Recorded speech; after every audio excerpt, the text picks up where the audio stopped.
Hi, I'm James Schillinglaw. I'm here with Mark Gordon, who is a developer here at Tarrytown House in Tarrytown, New York.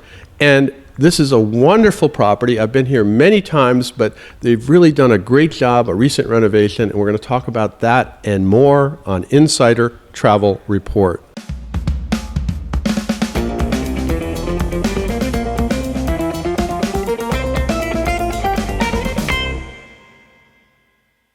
Now, Mark, as I said, I have been here many times, and this is the first time I've been here since your recent renovation. You spent, what, about $15 million on the place, right? Yep, about $15 million. Yeah. And you have, tell us about the new things that you put in. Well, we really renovated the entire property. We have 214 guest rooms, and there's a lot of history here at the property. Yeah, we should talk about that. Let's talk about that history, too, because there are literally two mansions on this property where you can stay, right? That's right. It's a great place for history buffs or anyone who likes a hotel that has some character.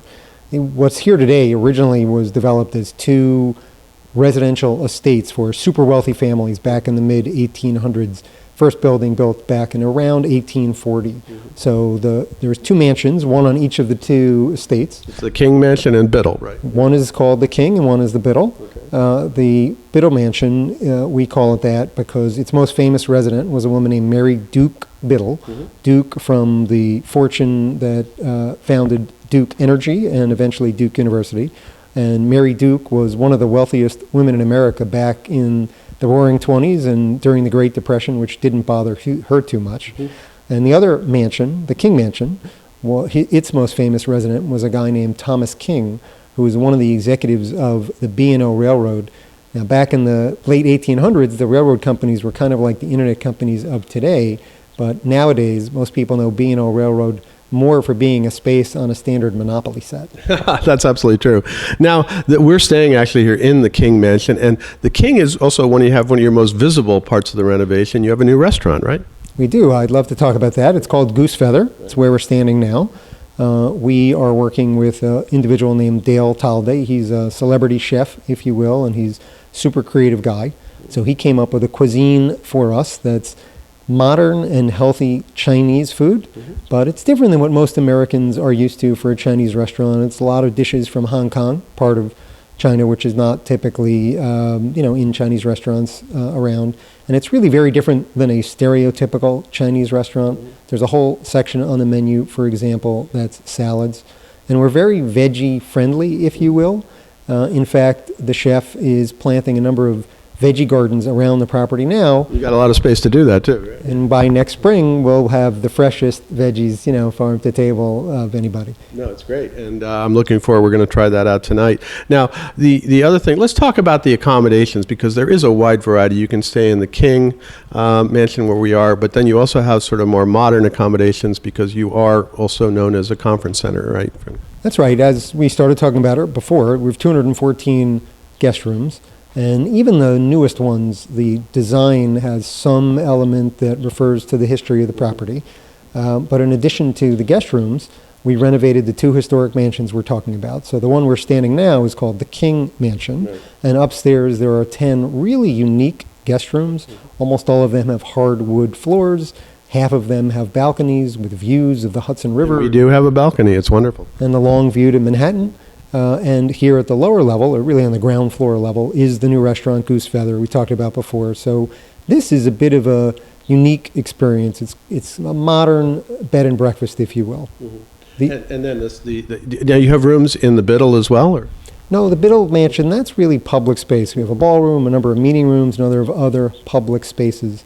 And there are different outbuildings on the property too, in addition to the two mansions. So, for example, the carriage house, the historic carriage house from 150 years ago, is now other meeting rooms and other public spaces. Or Mary Duke Biddle's old pool house we made into a really state-of-the-art fitness center. Yeah, no, and I have used the pool here once before. You have an indoor pool and an outdoor pool, right? No, that's right. We spent a lot of energy making sure we had loads of fun things for our guests to do. So outdoors, probably the centerpiece of that is what you just talked about. It's the outdoor pool at Mary Duke's old pool house. But we also have tennis courts, we have a basketball court. We put in bocce for someone who wants to try that out. Some of our guests like to just hike around because inevitably you'll see deer or wild turkey. People can get massages in their guest rooms. We have salon services. And there's a game room if you want to play pool or foosball without breaking a sweat. No, that's wonderful, and there's a lot to do. It is a large complex. It's a beautiful thing. You're overlooking, as you said, the Hudson River. You're not too far from the aqueduct, which is the famous kind of trail that goes atop one of the old aqueducts into New York. And we're out here during fall foliage season, so it's really a perfect place to go enjoy that. Well, as you're saying, here in the historic River Valley and in Tarrytown in particular, there are plenty of fun things for people to do, whether that's outdoor activities, whether it's seeing historical sites. There's lots of great restaurants here in addition to ours. Here at the property, we like to talk about the fact that Washington Irving's home, Washington Irving being the author of The Legend of Sleepy Hollow, only about a half a mile from here. Walk right down. I know exactly where it is. Yeah. There's one of the Rockefeller estates now open to the public for viewing. There's hiking trails and biking trails. We're really excited that very soon, what was the Tappan Zee Bridge and is now the Cuomo Bridge, they're putting a bike path over it. So people can bike from our hotel just a mile up the road, and they'll be able to go over the bridge. And Nyack and Piermont and all that. Great views of the river and the city and all. There's antique stores. I could go on, but... Well, there's also Lyndhurst, which is right down there, which is actually, if you ever watched the series Dark Shadows, that was sort of the setting of that place at one time, right? And it's a wonderful old mansion.